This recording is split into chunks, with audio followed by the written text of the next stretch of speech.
मेरे मित्रों, यह पुस्तक मात्र पुस्तक ही नहीं, यह प्रभु की आवाज़ है।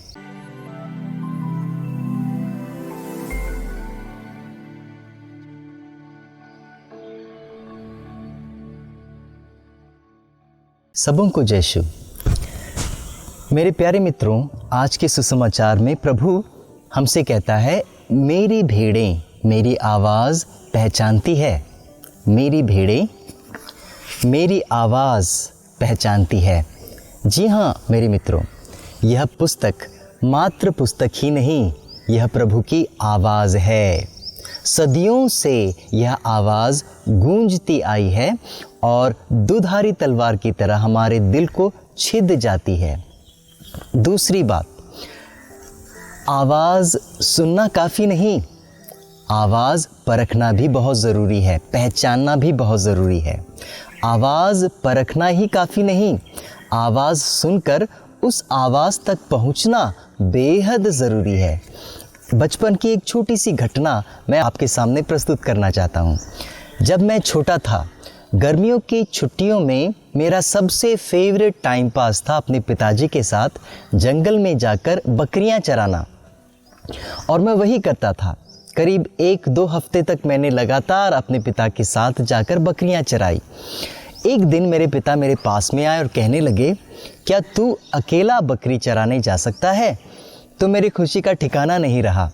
तो मैंने सोचा कि मैं अब ज़िम्मेदार गडेरिया या ज़िम्मेदार चरवाहा बन गया हूँ, और बड़ी ही खुशी से सुबह सुबह सारी बकरियों को लेकर मैं जंगल चला गया। जंगल में दिन भर समय बिताने के बाद शाम को थका मांदा जब मैं घर लौटा तो मेरे होश उड़ गए, क्योंकि जब मैं गिनती करने लगा तो हमारे झुंड के सबसे छोटा बछड़ा जो था, जिसका नाम हमने मार्टिन रखा था, वो गायब था। मैं डर गया और मैं अपने पिता के पास जाकर बताने लगा, पिताजी मार्टिन तो नहीं है। तो उसी समय हमने अपने हाथ में टॉर्च ली और हम जंगल की ओर रवाना हो गए। जंगल में जाने के बाद हम उसी स्थान पर गए जहाँ पर बकरियाँ हमेशा भोजन करने के बाद आराम करती थी।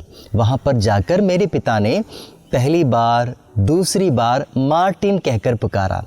पहली बार पुकारा, कोई जवाब नहीं आया। दूसरी बार पुकारा, कोई जवाब नहीं आया। तीसरी बार, चौथी बार, 5वीं बार और 6वीं बार पुकारने के बाद जब हम उस रास्ते से निकलने ही वाले थे, यह सोचकर कि मार्टिन वहाँ नहीं है, कि अचानक मार्टिन ने जवाब दे दिया।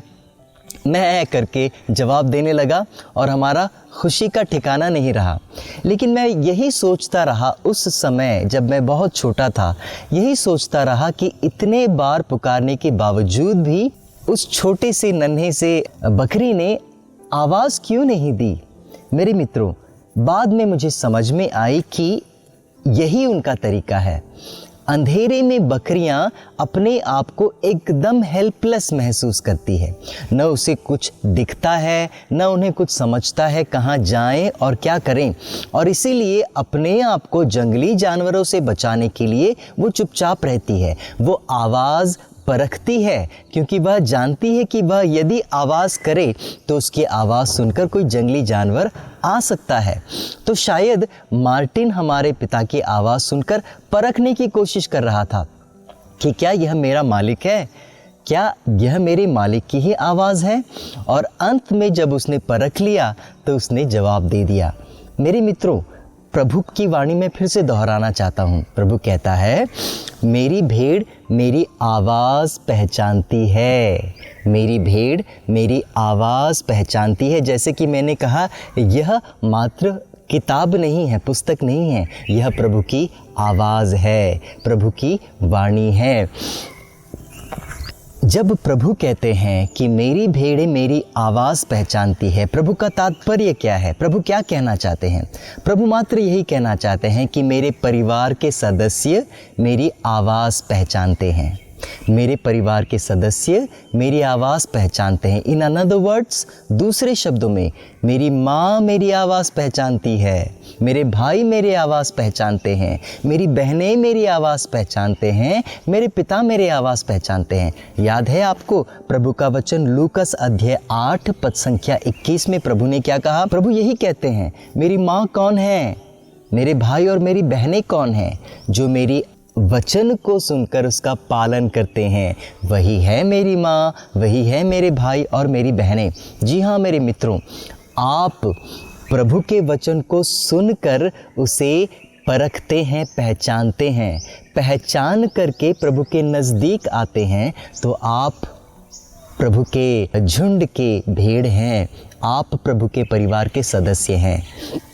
तो फिर से मैं कहना चाहता हूँ, वाणी सुनना काफ़ी नहीं, वाणी सुनकर वाणी को परखना ज़रूरी है, परख कर उस वाणी तक पहुंचना बेहद ज़रूरी है। और यही प्रभु हमें आज समझाना चाहते हैं। सबों को जय शिव।